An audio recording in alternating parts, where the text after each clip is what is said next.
Hello and welcome to Will Watches. This is Vinland Saga episode 9. So last episode we had Thorfinn go up against Askeladd, finally getting his duel that he's always wanted, but unfortunately he did lose and is now facing the consequences of that a little bit, both the physical and the emotional ones. We had this great sentimental moment where he's having this vision of Thors that was really great, and then there was some setup for the next arc which seems to be set in London, a battle in London, and we had Thorkel and this new prince slash king set up, some foreshadowing for those, so that's really exciting. So before we jump into this, be sure to check out the Patreon page. Over there you can find 1 week early access, so you can get episode 10 and 11 right now. You can also find polls so you can vote for what's next, and you can find a full-length timer-based version of this where you just sync up your own footage and you can watch along with me. So yeah, let's just jump right in. Yeah, straight back in England. Fight for London Bridge, okay. Yeah, far distant London Bridge. Oh, Thorkel's their enemy here? Askeladd's getting old, losing hair?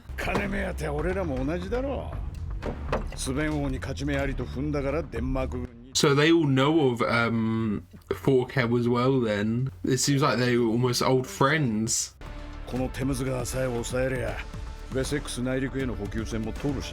Yeah, it's very true. They've obviously caught most of Essex and Kent along the way as well then, to get up to London.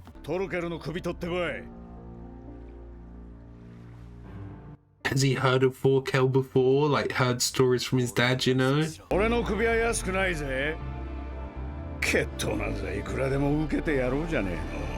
Yeah, like, does he know who Thorkel is?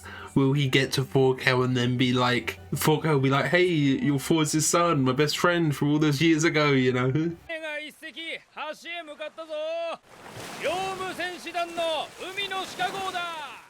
Oh? Floki's approaching. It looked like they had something giant wrapped up.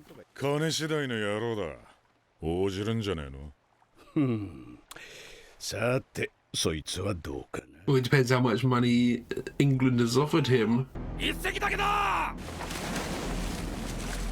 Oh, that's just their mast down, okay. I thought they had something like on the ship. Oh my god, look how huge he is, yeah. Yo,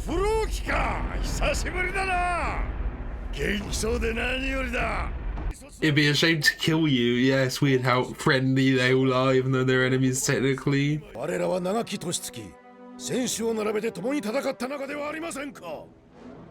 This also does mean that Floki and Thorfinn are like in the same area for the first time in a long time.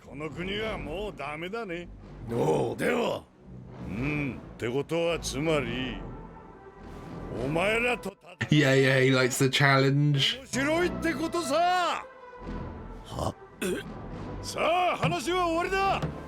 He's got like a bit of like insanity in his eyes there.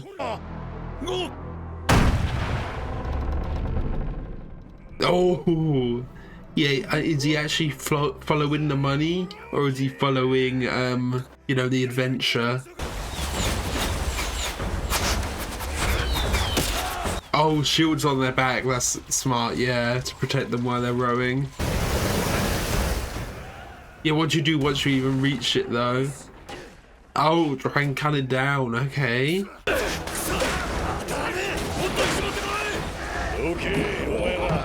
It's like a whole tree.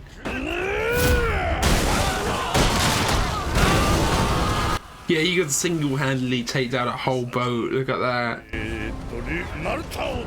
Is everything ultimate with him then?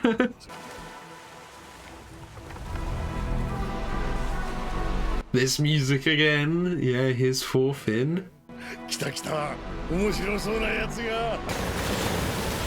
Yeah, they're trying to get Thorfinn on there.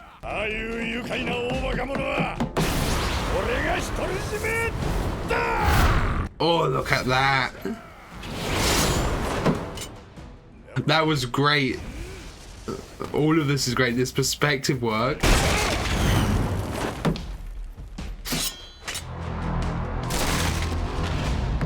Yeah, I just want them to realize, you know, who each other is. Will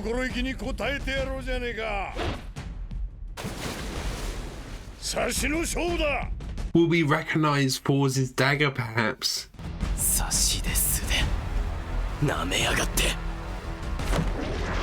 He's definitely confident.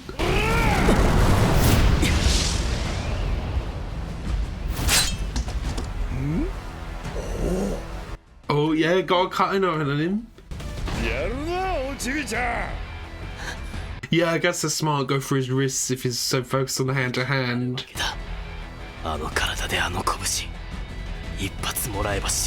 Yeah.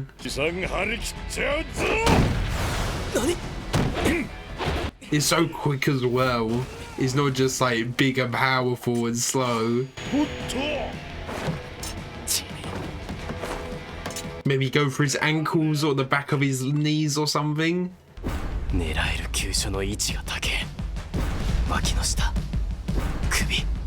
He's strategizing, yeah.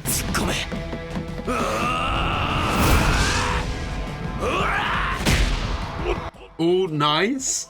I would have gone with the dagger on that though.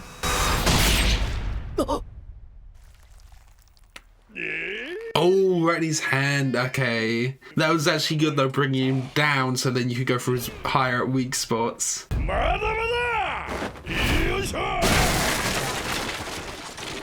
And was Thorfinn like not letting go of that dagger because that was Thor's one? Retreating without Thorfinn? Yeah, he's gonna recognize the dagger, isn't he? That was definitely Thor's one.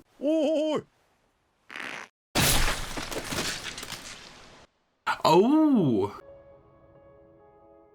Okay, few fingers, but that might have impressed him. Oh, so he would just say it, okay then.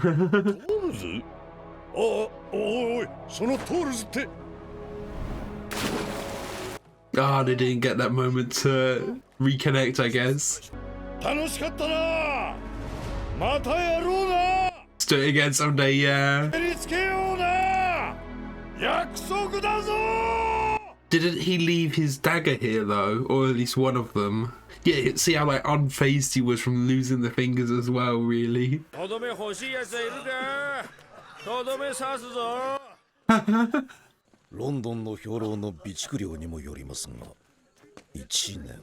Yeah, take a long time to siege them out like that.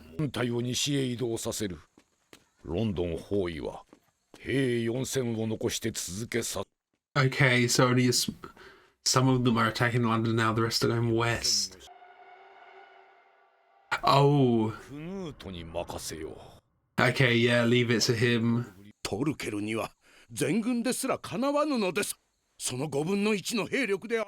Only a fifth.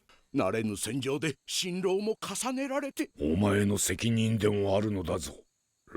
he's got to watch his tongue when speaking to the king.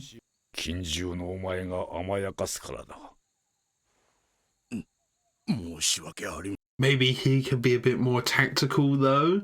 I do think, you know, they're just attacking the bridge head on. Is there any way they could come in on land as well or something? Yeah, I wouldn't dismiss Canute.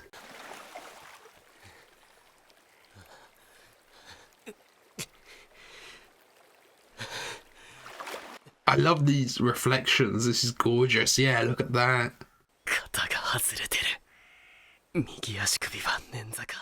Ooh. Can he just like whack his shoulder against the tree to put it back in place? Huh? Yeah, Thorkell's not getting his battle that he wants, maybe.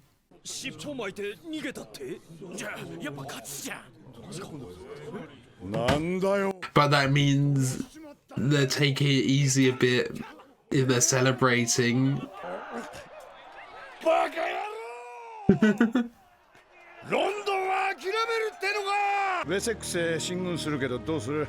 Oh, okay.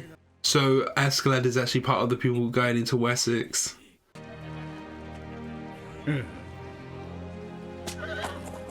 I thought they would have stayed here. At least Thorfinn would have, just to help out, or for revenge against Thorkel for defeating him like that. I guess they'll meet again eventually though.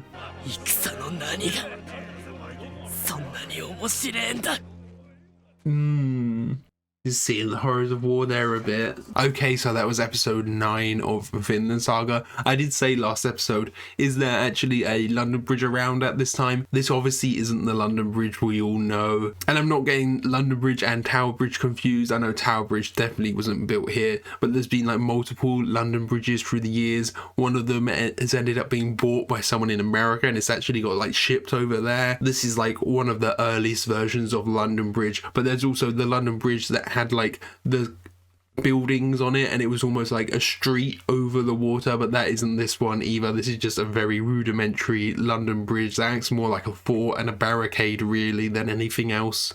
So we had this great fight between Thorfinn and Thorkel here. Just the dynamic like camera movements, just as soon as Thorfinn, you know, makes that jump, that was so great. And although Thorfinn did lose here, he did get a few good hits in, you know, and you can see the thought process, how he is being really tactical in his fighting. You know, like he said, oh, he's too big to hit any vitals because he's so high up, so I'll take him down on his knee, take him down, bring him down to my level so then I can go for the throat, and he nearly got there really. But it's also just so impressive how Thorkel can just brush all of that off, just stab through the hand, lose a few fingers. He doesn't care, he's still waving goodbye, you know. He is just so big and burly and just full of strength. We saw it took like 3 men to lift one of those logs and he's just like chucking it down one-handed. He is just insanely strong and we see his hand is like the size of some guy's head, you know. And his whole like motivation,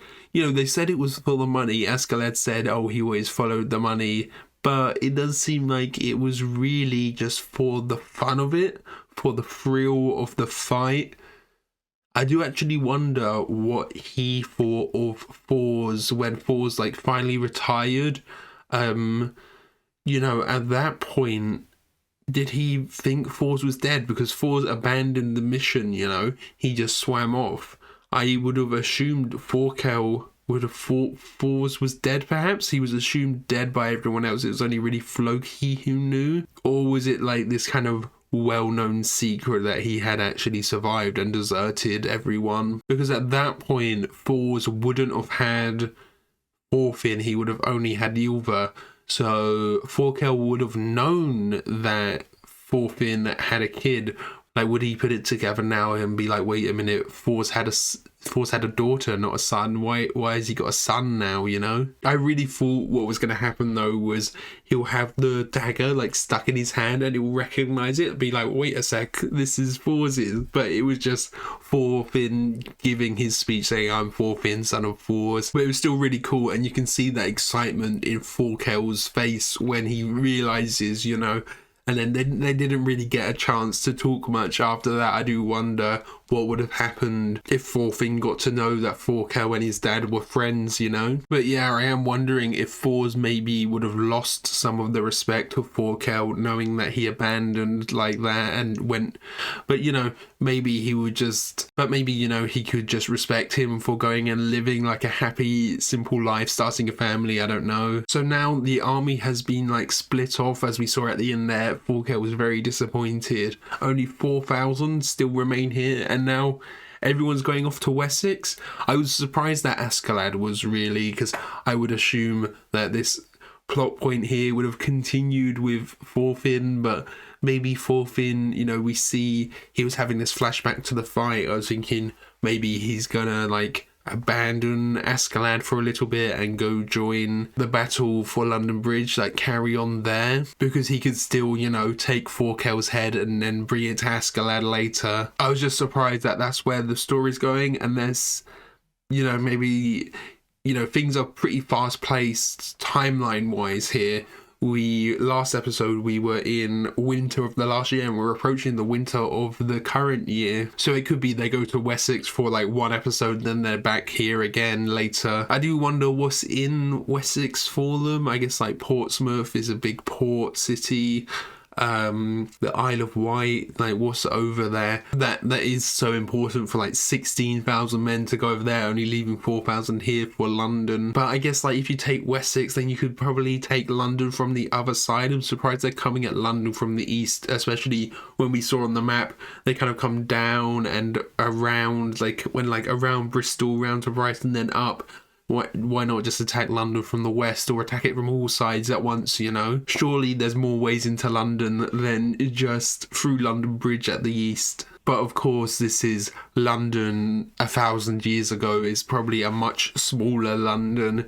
It's like a little town, little city, not the giant sprawling metropolis that London is now. And then Swain is also abandoning London here, leaving it to Canute. This feels like a chance for him to prove himself, and I'm seeing some similarities now maybe between Thorfinn's arc and his arc in terms of like having to prove yourself as a man a little bit. Even though Thorfinn's definitely proved himself as a warrior, he just hasn't had this chance of revenge yet. But it seems like there is that little bit of a similar theme there. Thorfinn, he's kind of had this inciting incident where he's gone from this cushy lovely lifestyle into being a warrior, and Canute really hasn't had that opportunity yet. And it might be a cool comparison, comparing what their motives are. You know, Thorfinn, he's doing this all for revenge, but Canute, is he only doing it to impress his father? What is his reason for doing this, you know? Or is he only doing it because that is like what's destined for him, what he's supposed to do, that his duty as a king, you know? So that's a cool mirroring of them both going into battle, becoming a man, but doing it for different reasons. And maybe Thorfinn won't respect Canute for his reasons. That could be some cool chances for conflict between the two there. So thank you for watching. I hope you enjoyed this. If you did, consider leaving a like or a comment, and if you really loved it, be sure to subscribe so you can keep up to date on all the future uploads. So yeah, thanks for watching. Bye.